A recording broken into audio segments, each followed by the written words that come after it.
So I'm sure you guys are anxious to get in there and start playing.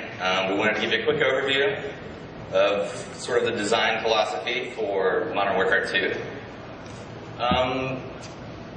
Basically, when we started working on it, we didn't want to just make another sequel.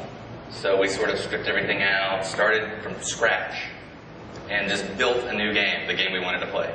We wanted to keep the heart and soul of the game so it's familiar, but we wanted to make everything bigger, better, more options, more accessible, make you famous. Lots of customization. So I'll go over a few of the high points. So one of the first things you'll notice in the new game is you can customize your kill streaks. We call this kill streak rewards. There's tons of these. You'll see a few of them here in the beta. There's a new default set, which if you're familiar with Call of Duty 4, then you'll know the first one is the 3 kill streak, which is a UAV, which shares the radar for your entire team. The second default is a 4 kill streak, and it's called the care package. And this adds a really big new mechanic to the game, which you have an airdrop marker when you get this kill streak. You throw it out, smoke goes up, a helicopter drops in, drops a crate, and you're able to capture it. And in that crate, you're either going to get ammo or a random kill streak. And they're all weighted, so, you know, the lower kill streaks are more common, but you could possibly get an AC-130 and start nuking people out of the sky. And then the 5th kill streak is the Predator missile. And that is basically a remote control missile that you control. You open up your laptop, you're on the ground, you got a few seconds to see the bad guys and blow them up. So there's a lot of different ways to play. And a lot of these are unlockable. You get to choose the order you unlock them, which is a new mechanic as well.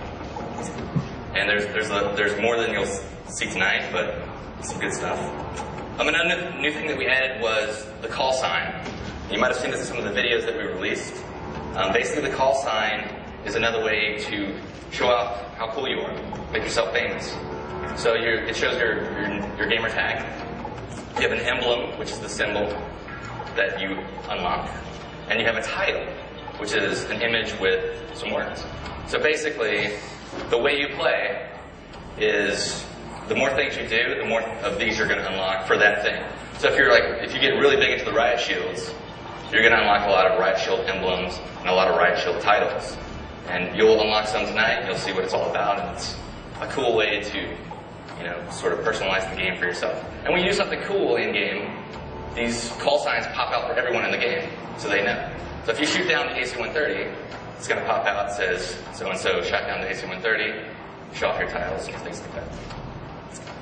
We also evolved how Creative Class works. So Creative Class is extremely big right now. There are a ton of new weapons, a ton of new attachments, some new camos, and another new mechanic that we added was secondary weapons. So not only do you choose your primary weapon, you know, your M16s or FAMAS, but you also choose your secondary weapon, which are also categorized, also have attachments. Like machine pistols is an example. They're rapid fire, they're sort of like SMGs, but a little weaker, a little shorter range. Shotguns can have silencers now. Handguns for fast swapping, they can have a lot of attachments. And launchers, like the AT-4, which can lock on to kill streaks. So the AC-130 is following you, you can lock onto it, shoot it down. Another mechanic that we added was equipment.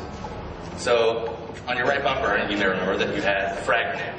Well, now you can swap that out and decide what you want in its place. We have seen 402 get stuck by a Semtex grenade in one of the videos. And hit in the face with a throwing knife. Hit in the face with a throwing knife. There's also tactical insertion, which is something that doesn't actually kill, but you're able to throw this down, and it determines where your next spawn will be. Or the blast shield, which protects you from explosions, but you lose your mini-map. All these are really cool because there's just more and more ways to customize to your playstyle. I mean, I love using tactical insertion when I'm playing CTF because as I get closer to the flag, I'm constantly dropping them down. So when I'm going to do the mad rush and I'm pretty sure I'm going to die, I can always spawn back without running all the way across the map. Same with the kill streaks. I use them. I'll typically have a loadout that is per game type. So just like in my CTF class, I'll have tactical insertion in my equipment slot. I will also customize my kill streaks around that because I want something that's fast and effective if I'm playing an objective game type, or if I'm playing something like TDM and it's all about kills, then I want something that's user control that I can get up there and be in control of. Right. And another good thing to note about all this stuff is we have two basic philosophies that we incorporate into everything we're adding into the game.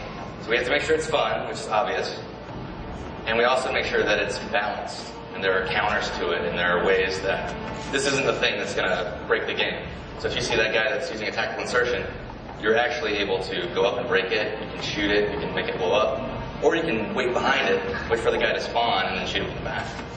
And there's all these different balances that you'll see when you play the game. Like try out the riot shield when you're next door playing, and you'll see that you can't shoot when you have the riot shield out. It's slow to swap, but block bullets, so it's really cool.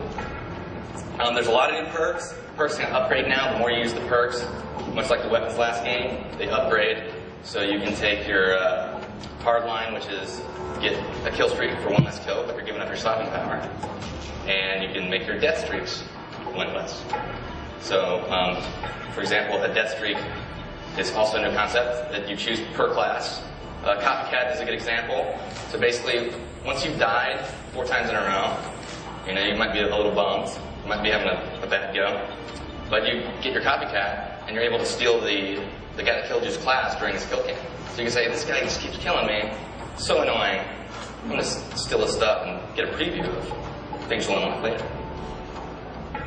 So that's a little bit of create a class. And you can name them, of course.